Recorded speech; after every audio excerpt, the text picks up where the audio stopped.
Imagine a world where beauty was currency, where youth was power, and where the lines between desire, devotion, and domination blurred into silk-covered shadows. Welcome to the hidden harem of the Ottoman Empire, place the history books often ignore, not because it lacked meaning, but because its truths were too dangerous to remember. This is the untold saga of male concubines, boys plucked from across continents, shaped into symbols of elite desire, worshipped and discarded by sultans, viziers, and poets. But they were not just passive figures. They were survivors, symbols, stories waiting to be retold. The harem we never talk about. When people hear harem, they picture women behind golden screens, beautiful, veiled, and mysterious. But deep inside Topkapi Palace, beyond the known world of queens and concubines, was another harem, one far less spoken of, one filled with boys. Yes, boys imported from Albania, the Balkans, Circassia, and Georgia. They were chosen not for their skills in battle, but for their beauty. Known as Eunuchs or sometimes Iko Lori inner boys, they became part of an eroticized and politically charged institution. These were not mere servants. They were jewels in the empire's crown, and for many, the only way to rise in a world where freedom had a price. Performance, pleasure, and pain. The lives of these boys were meticulously choreographed, dressed in embroidered robes, trained in music, calligraphy, poetry, etiquette, and charm. Forbidden from the outside world, they weren't just expected to serve. They were expected to seduce. But seduction here was never mutual, it was obligation painted in gold. To be wanted was to be protected. To be discarded was to fade into invisibility. Their smiles weren't always joy. Sometimes, they were survival. Tahir and Tib, a love to bolden, the haunting legend of Tahir and Tib. We meet two such boys whose lives turned into myth, captured by European lords during a conflict. These Ottoman youths were expected to be trophies, conquered bodies. Instead, they became objects of affection. The lords fell in love with them, not lust love. They were written into poems, gifted silks and spices, cherished like kings. And then exposed.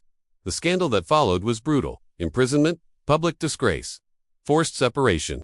One was sent back to the empire, the other exiled. But the story doesn't end there. Later, their European lovers converted to Islam, fled to the Ottoman lands, and begged for reunion. Was it obsession? Was it resistance? Or was it love trying to rewrite fate? We may never know, but their legend survives. Inside Topkapi, the golden cage life inside Topkapi Palace was mesmerizing and suffocating. More than 500 boys at a time lived in gender-segregated wings, trained for years. Some were eventually gifted to powerful statesmen. A few gained status, but most disappeared into history. They were like fading perfumes, sweet, temporary, and quickly replaced. One Venetian ambassador wrote, "These boys are seen not as people, but as pleasures the court believes it deserves." Ottoman eroticism, neither gay nor straight. To understand this world, we must let go of modern labels.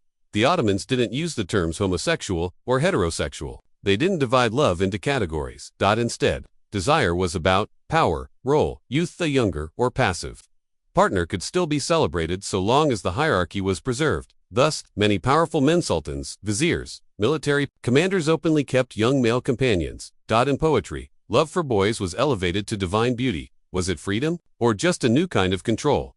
Liberation or luxury servitude? On one hand, these boys were educated beyond imagination, given fine clothes, jewelry, elite mentors, offered glimpses of power and protection. On the other, they had no agency. Their affection was never truly theirs. They were always at risk of being replaced. For every boy who rose, 10 vanished. For every moment of attention, there was a lifetime of silence. The fall of tolerance. When the West came east, the 19th century brought European influence and colonial morality. Suddenly, Ottoman poetry about boys became immoral. New laws punished same-sex love. Male concubines were quietly erased in 1858. The Ottoman Penal Code criminalized unnatural acts. For the first time, love between men was illegal. Public shaming began.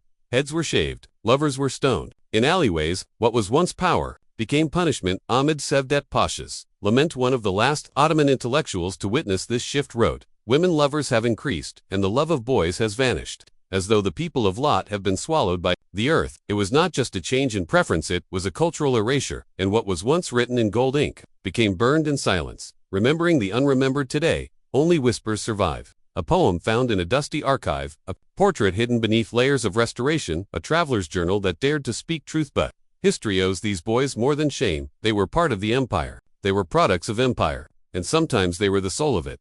So, was it love or captivity? The story of the male concubines is not black and white. It is beautiful and cruel, romantic and oppressive, empowering and tragic. But one thing is certain, their existence matters. They remind us that love has always tried to bloom even in the strangest gardens, and that the real history of empires lies not just in the wars they won but in the hearts they broke.